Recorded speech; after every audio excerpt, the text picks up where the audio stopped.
The strangest thing about fuel is that most of us only think about it when we're almost out. The tractor starts every morning, the generator sits quietly in the corner, the chainsaw is ready to cut. Life feels prepared. Then one day you pick up the fuel can and realize it's empty. Suddenly every machine you own becomes a very expensive decoration. That is a humbling lesson, and the object that taught it to me wasn't a solar panel, it wasn't a windmill, it wasn't some expensive off-grid system that looked like it belonged on the cover of a magazine. It was a seed, a plain little hemp seed. Now, before we go any further, let me be very clear about what this video is and what it isn't. This is not a video about replacing the entire fuel industry. This is not a video about pouring raw hemp oil into your tractor and hoping for the best. And this certainly isn't a video telling you to ignore your local laws or experiment with dangerous chemicals without understanding them. This is a story about one simple question. Could a small household or farm produce part of its own fuel? That question stayed in my mind for weeks after my father-in-law handed me a small glass jar filled with dark golden oil. He set it on his workbench beside a dirty diesel fuel filter. Then he pointed at the filter. That fuel, he said, came through pipelines, trucks, storage tanks, and people neither of us will ever meet. Then he tapped the jar. This one came from a field. I picked it up and held it against the light. It looked almost like cooking oil. I asked him, "So this runs an engine?" He smiled. "No, not yet." That surprised me. I thought the jar was the answer. It wasn't. It was only the beginning. He walked over to another bench and pointed at a small hand-operated press, not much bigger than a tabletop grain mill. I expected some complicated machine with gauges and pipes. Instead, it looked almost disappointingly simple. "That's the important tool," he said. "The oil starts there." That little press became the hero of the whole story, not because it made fuel, because it started the process. Most people think fuel begins at the gas station. My father-in-law believed it begins much earlier. With understanding, that afternoon he explained something I had never thought about before. Hemp can produce two completely different kinds of fuel. The seed contains oil. The stalk contains cellulose. Those are two different paths. The seed can eventually become biodiesel. The stalk can eventually become ethanol. People mix those up all the time. He told me, if you don't understand the difference, you're already headed toward trouble. So we stayed with the seed. Industrial hemp seed contains a surprising amount of oil. After pressing, you end up with two things, the oil and the leftover seed cake. The oil is the interesting part, but here's where many people make their first mistake. Raw hemp oil is not biodiesel. Those are not the same thing. You cannot simply press the seed, pour the oil into a modern diesel engine, and expect everything to work. Some older engines under specific conditions have run on straight vegetable oils, but modern diesel systems are built with very tight tolerances. Raw oil is much thicker. It can leave deposits, create poor spray patterns, and eventually damage expensive fuel system components. My father-in-law looked at the jar again. That sentence finally made it click. The oil still needed another step. Actually, several steps. The process has a long scientification, transesterification, but the idea is much simpler than the word. Plant oil is chemically changed so it behaves much more like diesel fuel. To do that, people typically use methanol and a catalyst such as lye. The reaction separates into two main products, biodiesel and glycerin. The biodiesel is what you want. The glycerin is the heavier byproduct. Simple enough to explain, not simple enough to treat carelessly. This isn't kitchen chemistry. Methanol is toxic. Its vapors are dangerous. It is highly flammable. Lye can cause serious burns. A sloppy workspace, poor ventilation, or the wrong protective equipment can turn an interesting project into an emergency. My father-in-law wasn't trying to scare me. He simply respected the process. He believed understanding and caution belonged together. Then we talked numbers, because good ideas should survive simple math. One commonly cited estimate suggests an acre of hemp might produce roughly 700 pounds of seed under good conditions. Depending on oil content, that may work out to around 22 gallons of oil. After proper conversion, you might end up with roughly 20 gallons of biodiesel. He nodded. That answer impressed me because it wasn't trying to sell me a dream. 20 gallons won't replace all the fuel a modern farm farm uses. It won't free you from every trip to the fuel station, but 20 gallons can power a generator during an outage. It can run equipment for a while. It can provide another option, and resilience often begins with another option. Then he asked me something. I shrugged. He smiled. That number is probably even smaller. He wasn't trying to convince me everyone should become a fuel producer. He simply believed that understanding something gives you choices, and choices are valuable. Before I left that afternoon, he pointed to the little seed press.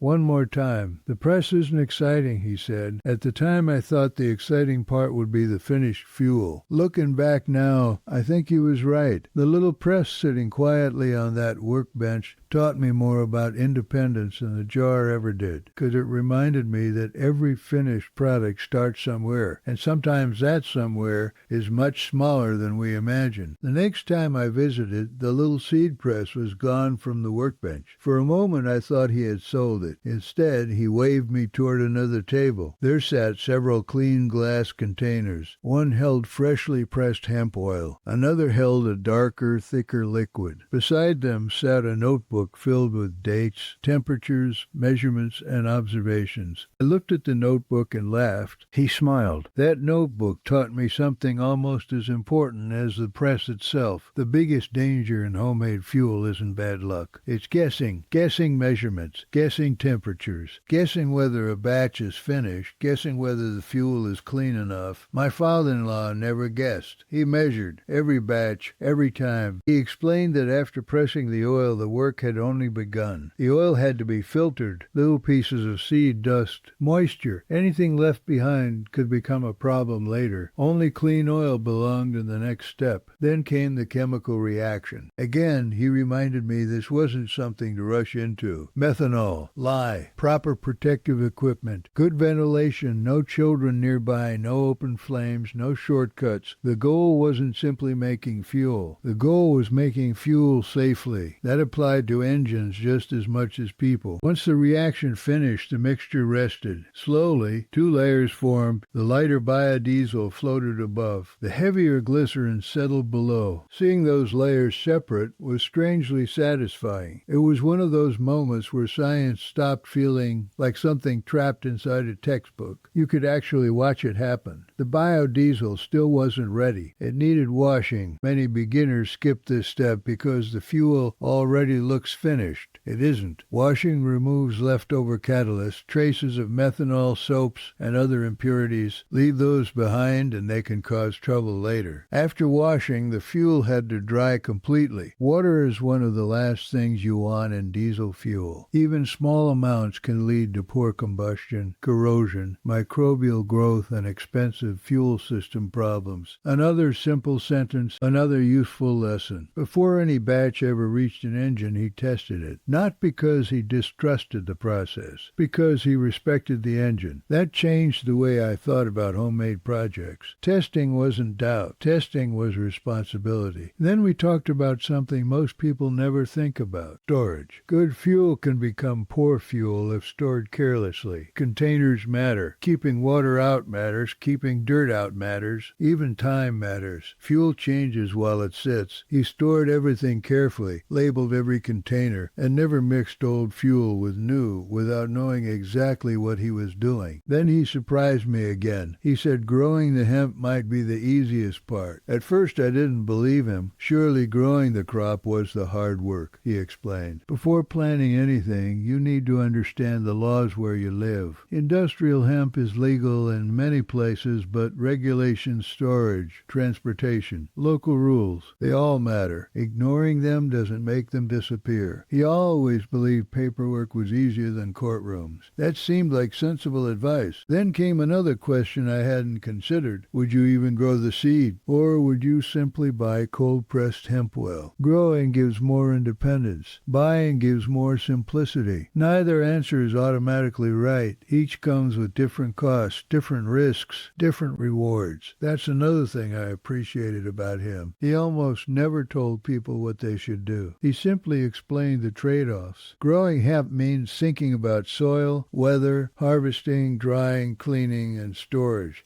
Buying oil skips those steps, but usually costs more. Neither path is free. He looked toward the barn for a long moment before answering. That answer stayed with me. People often assume homemade automatically means inexpensive. Not always. By the time you count equipment, chemicals, safety gear, testing supplies, and your own time, homemade biodiesel may not beat the pump price every single week. That isn't really the point. The point is resilience, understanding, having another option. He never talked about replacing every gallon of diesel. He talked about replacing some, enough to keep important equipment running a little longer if supply became difficult, enough to learn, enough to become less dependent. Not completely independent, less dependent. There's a difference. I think that's where many people get disappointed. They hear about homemade fuel and imagine total energy freedom. My father-in-law never promised that. He promised understanding, and understanding has a way of making people calmer. The more I learned, the more I realized this story wasn't really about hemp. It was about respecting complicated things. Fuel, electricity, food, water. Most of us only see the finished product. We rarely think about everything that happened before it reached us. The little hemp seed reminded me that every gallon of fuel begins somewhere, growing, harvesting, pressing, filtering, reacting, separating, washing, drying, testing, storing. Every one of those steps matters. Skip enough of them and you don't have fuel anymore. You have an expensive mistake. That is probably the biggest lesson I carried home. My father-in-law never confused possibility with simplicity. He believed almost anything worth doing required patience. Fuel was no different. So if this video has made you curious, let curiosity be your first project. Learn how biodiesel is made. Read your local regulations. Understand the safety requirements. Respect the chemistry. If one day you decide to build a small legal system of your own, you'll begin with knowledge instead of guesses. And that alone puts you ahead of where I was the day I first picked up that little jar of golden oil. Today, when I look at a hemp seed, I don't just see a crop. I see possibilities. Not magical ones, practical ones. The possibility of learning where something comes from. The possibility of producing a little instead of buying everything. The possibility of becoming just a little more resilient than you were yesterday. My father-in-law used to say, independence isn't built all at once. It's built one useful skill at a time. Looking back, I think that little seed taught me exactly that. And perhaps that's all it was ever meant to do. Comment below, where are you from, my friends?